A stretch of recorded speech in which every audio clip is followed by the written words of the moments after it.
그다음에 마지막으로 우프를 했을 적에 장단점에 대해서 말씀을 좀 드릴까 하는데요. 일단 첫 번째 장점은 초기 정착 시 체류 비용을 절감하는 데 좀 도움이 되지 않을까. 왜냐? 내가 인제 4-5 시간 노동을 제공함으로써 숙식을 공급받잖아요. 그러니까 숙박비를 절감할 수 있는 부분이 있는 거죠. 그리고 두 번째로는 현지인들을 만날 기회가 많이 생긴다. 왜냐면은 이제 기본적으로 오프를 하게 되면은 그 현지 호스트들과 같이 인제 먹고 자고 생활을 하다 보니까 호스트 현지인을 만나게 되고, 그뿐만 아니라 그 주변에 있는 사람들까지도 만날 기회가 많이 생기더라고요.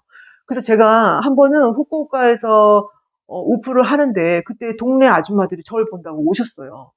그때가 2004 년이었는데 한참 인제 일본에서 겨울연가 뜨면서 막 연사마 붐이 일때였었거든요. 그 동네 아줌마들이 "저 집에 한국 애가 와 있다더라." 이 얘기를 듣고 제가 단지 한국인이라는 이유 하나로 절 보러 오신 거예요. 그래서 근데 제가 이제 일본어가 안 되다 보니까 이제 많은 얘기는 못 했던 게 좀 아쉬웠는데, 만약에 본인이 기본적인 일본어라도 됐다고 하면은 인제 그런 식으로 해서 동네 분들이나 현지인 분들하고 이렇게 친분 관계도 맺을 수 있고 교류할 수 있는 기회가 또 많이 생기겠죠. 그리고 홋카이도에 있었을 적에도 제가 그 관광객 식당 거기서 오프했었을 적에 한 번은 이제 그 어떤 일본 남자애를 만나서 이제 얘기를 할 기회가 있었는데, 걔가 그러더라고요. 자기가 유럽에서 음악 공부하다가 학비 벌려고 지금 일본에 들어온 상태인데 한국어 공부를 하고 있다. 근데 딱 보니까 저 집에 한국 여자애가 왔다 갔다 하는 걸 걔가 본 거예요. 그래서 이제 저한테 와서 얘 말 걸어 가지고서는 걔랑 카페 가서 또 얘기도 하고 또 이렇게 친하게 지냈던 경우가 있었거든요. 그러니까 우프라는 게 내가 현지인의 생활 속으로 들어가는 거잖아요. 그러니까 그 집에 살다 보면은 동네 사람이 됐던 그 가족의 친구가 됐던 현지인을 만날 기회가 많아져요. 근데 현지인을 만날 기회가 많아진다는 거는 그들을 통해서 내가 집을 구한다든지 일자리를 구한다든지 뭐가 됐든지 간에 어떤 기회가 생길 수 있는 접점이 많아지는 거예요. 그러니까 경우에 따라서는 그런 게 도움이 될 수도 있죠. 꼭 그런 거를 목적으로 오프를 한다기보다도 오프를 해 보니까 '아 그런 경우도 있더라.' 인제 이렇게 생각하면 좋을 것 같아요. 그리고 또 다른 장점은 인제 언어 부분인 것 같아요. 제가 애를 낳아서 키워 보니까 아이들이 돌 지나자마자 말을 하는 애가 있는가 하면은 4-5살 돼도 말이 더딘 애가 있어요. 근데 제가 보기에는 그 가정 환경이 부모가 얘기를 많이 한다든지 해서 애가 말을 들을 기회가 많으면은 그런 애들은 좀 빨리 트는 것 같아요. 근데 요즘 핵가족이라 가족도 많지 않은데다가 맞벌이라 이렇게 부모랑 이렇게 이렇게 아이들이, 그러니까 언어에 노출될 환경이 예전 같지가 않잖아요. 그러니까 늦는 애들은 좀 늦는단 말이에요. 근데 벙어리가 아닌 이상 말 못하는 애들은 없잖아요. 그냥 말이 빨리 트이느냐 늦게 트이느냐의 차이인데, 거기에 변수는 제가 보기에 언어에 노출되는 그 빈도라고 보거든요. 근데 우리가 우프를 하게 되면은 아무래도 우프 호스트와 하루 종일 같이 인제 생활을 하다 보니까, 그리고 그 집에서 먹고 자고 하다 보니까 현지 언어에 노출될 기회가 많은 거죠. 그러니까 현지 언어만 쓰는 환경에 노출이 되는 거죠. 언어에 대한 부담감을 줄이고 좀 언어 능력을 향상시키는 데 도움이 되지 않을까. 제가 이 얘기를 하는 게 앞선 영상에서 데이터 엔트리 소개를 했었는데, 데이터 엔트리가 됐든 어디 서빙이 됐든 만약에 현지인 일자리를 구한다고 그러면은 가장 걸림돌이 언어잖아요. 내가 인터뷰도 보고 손님 응대도 하고 이래야 되는데 언어에 자신감이 없으면은 어렵단 말이에요. 근데 워킹홀리데이 초반에 오프 같은 걸 통해서 그 현지인들과 같이 생활을 하다 보면은 아무래도 언어에 대한 부담감을 줄일 수 있고, 경우에 따라서는 언어 능력도 많이 향상될 거라고 생각을 하거든요. 저 같은 경우는 호주에서 데이터 엔트리를 구하기 전에 오페어를 4 개월 했었어요. 근데 호주인 가정에서 4 개월 동안 먹고 자고 하다 보니까 나중에는 이제 들리는 건 들리더라고요. 내가 말은 유창하지 않더라도 말은 어느 정도 들리게 되고, 또 어쨌든 영어 쓰는 것에 대한 부담감은 크게 없었어요. 그러니까 시드니에 올라가서 데이터 엔트리 에이전시마다 돌면서 인터뷰도 하고 했던 거죠.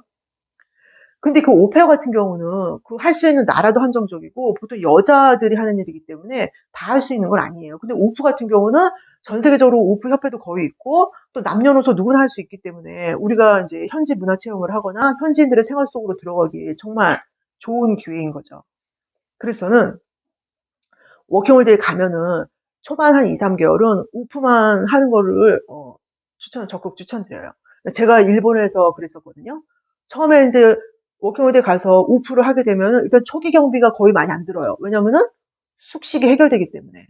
그리고 우파하는 중에 제가 앞서 말씀드린 대로 현지인들을 만날 기회도 많고, 언어에 대한 부담감도 줄이고, 이러면서 한 4개월 차나 5개월 차 됐을 적에 현지 일자리를 구한다고 그러면은 좀 더 기회도 많고 수월하게 구할 수 있지 않을까 생각을 하거든요. 근데 만약에 내가 워킹홀리데이 가자마자 어느 도시로 가서 일자리부터 바로 구하기 시작한다 하면은 일단은 언어에 대한 부담감도 있고, 일을 구하기 직전까지는 생활비가 계속 나갈 거 아니에요. 뭐 숙식비 나갈 텐데, 우리나라 워킹홀리데이 협정국 중에 대부분은 우리나라보다 생활비 수준이 높은 경우가 많거든요. 일본도 그렇고 호주, 캐나다 다. 그러니까 내가 일 구하기 전까지는 계속 생활비는 나가고 하니까 뭔가 부담이 되고 좀 상황이 안 좋게 흘러갈 수도 있어요. 근데 만약에 내가 워킹홀리데이 시작을 오프를 한다고 그러면은 일단 큰 뭐 비용 부담 없이 현지인 집에 있으면서 앞서 언급한 많은 그런 장점들이 있잖아요. 그래서 저는 워킹홀리데이 가면은 초반에 오프하는 거는 적극 추천을 드립니다. 그리고 오프의 장점 중에 또 하나는 현지 문화 체험이 될 것 같아요. 현지 문화 체험이라는 게 굳이 뭐 나는 그런 데 관심 없다 할 수도 있어요. 그런데 문화 체험이라는 게 그거잖아요. 내가 그동안 살아왔던 한국에서의 삶과 전혀 다른 삶. 그런 것들을 체험함으로써 우리가 뭐랄까, 각종 알지 못하는 것에서 오는 혐오감이나 뭐 그런 편견, 이런 것들을 없앨 수 있기 때문에 당장 그런 것들이 뭐 나한테 뭐 돈이라든지 큰 이득은 되지 않더라도 내가 앞으로 삶을 살아가는데 분명히 큰 영향을 미친다고 생각을 하거든요. 요즘 보면은 이제 워킹홀리데이 가는 20대 젊은 친구들도 대부분 이제 돈 버는 것에만 많이 목적을 두더라고요. 그런 게 제가 지나고 보니까 좀 많이 안타까워 보여요. 왜냐면은 20대 그때, 특히 워킹홀리데이를 가서 그때만 할 수 있는 일이 있거든요. 돈 버는 거는 언제든지 할 수 있어요. 근데 그때만 가서 할 수 있는 것들인데 너무 돈 버는 것에만 집중을 해가지고 다른 많은 것들을 놓친다는 게 조금 많이 안타깝다는 생각이 들어서, 오프도 하고, 뭐 여행도 하고, 좀, 다른 많은 경험들도 하는 게 좋지 않을까. 그래서 이제 오프를 하다 보면 현지 문화 체험을 많이 할 수 있는데, 뭐, 제가 몇 가지 예를 들자면은, 일본 같은 경우는 목욕 문화가 좀 되게 특이해요. 그 섬나라라 그런가? 집에 가면 거의 욕조가 있고, 욕조에 따뜻한 물을 받아놓고, 이제 반신욕을 하는데, 항상 손님이 1순위더라고요. 그래서 제가 묵은 집들은 물을 받아놓고 항상 저보고 제일 먼저 들어가라고요. 그럼 제가 이제 샤워를 하고 반신욕을 조금 이렇게 하고 나오잖아요. 그러면 그 물을 버리지 않고 그 다음 이제 순서대로 들어가는 거야, 한 명씩. 그러니까 탕 안에 물을 받아놓고 뭐 가족 수에 따라 뭐 4명이 됐든 3명이 됐든 같은 물에 계속 들어가는 거예요. 어떻게 보면 좀 찝찝할 것 같기도 한데 아닌가? 뭐 우리 대중목욕탕도 이용을 하니까요. 그런 게 좀 되게 색달랐던 것 같고. 그리고 제가 홋카이도 아칸코에서 오프했었을 때 거기 호스트 애가 되게 젊은 애였었어요. 제 또래 정도 됐던 것 같은데 이제 그 친구 같은 경우는 어디 갈 때마다 항상 물어봤었어요. 뭐 대부분의 호스트들이 그러긴 한데 그래서 하루는 저녁에 그러는 거예요. 나 친구들하고 술 마시러 갈 건데 너 갈래? 그래서 당연히 간다고 하죠. 왜냐면 할 것도 없고 심심한데. 그래서 쫓아가는데 뭐 갔더니 뭔가 하면은 그 동네에 이제 얼마 후에 맛지리 축제가 있는데 맛지리 때 가마들 친구들끼리 뭐 회의도 할 겸 뭐 단합 겸 이제 술을 마시는 자리였었어요. 근데 저는 이제 일본어를 못하니까 옆에서 이제 먹기만 하고 이제 구경만 하는 거였었죠. 근데 보니까 걔네들 그 친구들 간의 그 관계를 보니까 너무 좀 놀랐던 게 막 뒤통수 탁 치고 하고 이런 게 너무 이상적인 거예요. 한국에서는 머리 치면 되게 기분 나빠하잖아요. 근데 걔네들은 이걸 뭐 폭력적이라고 얘기해야 되나, 무례하다고 얘기해야 되나, 우리가 보기에는 너무 무례해 보이는데 막 머리도 툭 치고 하여튼 되게 잘 치고 다니더라고요. 그래서 그런 거 되게 좀 쇼킹했던 것 같고. 근데 그게 거기서뿐만 아니라 제가 그 스키 리조트 거기서 일했을 적에도 거기 있던 일본 애들도 그랬었어요. 그래서 보면서 되게 특이하다 생각했었는데 그런 걸 내가 이제 일본에 살면서 직접 경험을 하면은 아, 일본 사람들은 그런가 보다 하고 알 수 있지만 그런 걸 경험해보지 못한 상태에서 본다고 하면은 이제 안 좋은 선입견을 가질 수 있게 되는 거죠. 그래서 뭐 그런 것들. 그리고 완전 쇼킹했던 체험이 하나 있었는데요. 야, 역시 그 아칸코의 그 젊은 호스트. 걔가 이제 하루는 나 친구 저녁에 와서 그러는 거예요. 나 친구들하고 캠핑 갈 건데 너네 갈래? 그때 오퍼가 저 말고 프랑스에 하나, 캐나다에 하나 3명이 있었어요. 갈래? 그러길래 또 당연히 간다고 하죠. 할 게 없으니까. 그래서 이제 따라서 캠핑을 갔는데 캠핑 간 곳이 어디였었냐면 호수가였었어요. 호수가 있고 그 호수 옆에 노천 온천이 있었어요. 일본은 온천이 어디 가나 많잖아요. 호수랑 노천 온천이 있는 곳이었는데 밤에 가다 보니까 깜깜한 밤에 거기 가서 캠핑을 했던 거예요. 그래서 텐트 대충 치고 간단히 먹을 거 해먹고. 근데 얘네들이 갑자기 옷을 후려덩 벗더니 온천을 들어가는 거예요.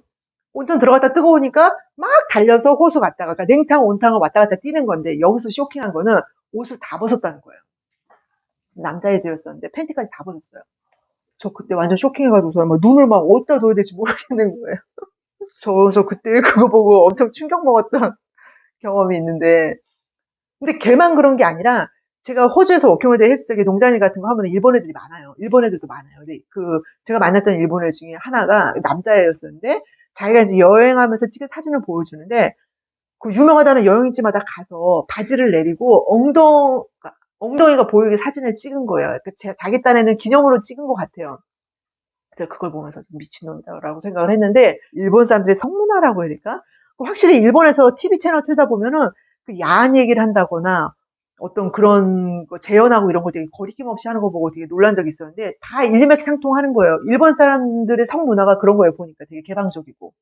그래서 그런 것들, 야, 모르고 봤으면은 참 편견을 가질 수 있는 그런 많은 경험들을 했었죠. 이것 말고도 경험은 많은데 얘기하다 보면 끝이 없기 때문에 일단은 이 정도로 마무리하겠습니다. 그럼 우프를 하면서 단점이 있다면 뭐가 있을까요?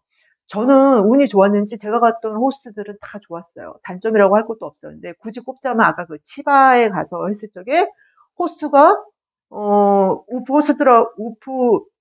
호스트가 우퍼들하고 교류가 별로 없이 우퍼들끼리 그냥 일하고 밥해 먹고 좀 이런 게 좀 제 기대에 좀 못 미쳤던 적은 있는데, 전반적으로 다 좋았거든요. 근데 이제 우프 같은 경우는 무급 자원봉사다 보니까 사실 워킹홀리데이가 아니고 관광비자로 가서 할 수도 있어요. 그리고 이미 시작된 지 몇십 년 됐기 때문에 찾아보시면 후기도 엄청 많아요. 근데 후기나 이제 이야기 듣다 보면은 그런 얘기가 있어요. 어떤 호스트한테 갔더니 노예처럼 일만 시키더라. 그러니까 어떻게 보면 이제 악질 호스트인 거죠. 무급으로 한 4~5시간만 하는 건데 그게 아니라 너무 일만 많이 시키더라. 그리고 또 뭐 어떤 경우는 숙소가 너무 열악하더라. 어떤 거는 뭐, 어떤 곳은 뭐 먹는 것이 너무 부실하더라. 근데 저는 그거는 좀 단점이라고 보기에는 좀 애매한 게, 모든 호스트가 그런 게 아니잖아요. 걔 중에 그런 호스트가 있을 수도 있어요. 그러면은 상의해서 나오면 되는 거예요. 사실 그런 곳은 미꾸라지가 물 흐린다고 일부고, 대부분의 제가 만난 호스트들은 오퍼가 왔을 적에, 아, 얘 공짜로 일하니까 이참에 일 좀 많이 시켜야겠다. 이게 아니라 일은 그렇게 많이 안 했던 것 같아요. 거의 그냥 대부분 사람 만나기 좋아하는 사람들이 호스트 하는 것 같더라고요. 그래서 뭐 굳이 단점이라고 하면 그런 게 있을 수 있는데, 그거는 사실 단점이라고 보기엔 좀 애매하기도 하고. 근데 그런 건 있어요. 호주 같은 경우는 워킹홀리데이 가면 많이 하는 일 중에 농장일이 있어요. 근데 농장일은 똑같은 농장에서 뭐 이렇게 수확을 한다거나 무슨 일을 하면서 내가 돈을 받는 거잖아요. 돈을 받고 돈을 받고 일을 시작하고 나면은 우프를 하기가 어려워요. 왜냐, 내가 똑같은 농장에서 일하면서 어디서는 공짜로 일하고 어디서는 돈 받고 일하면 당연히 돈 받는 대로 가겠죠.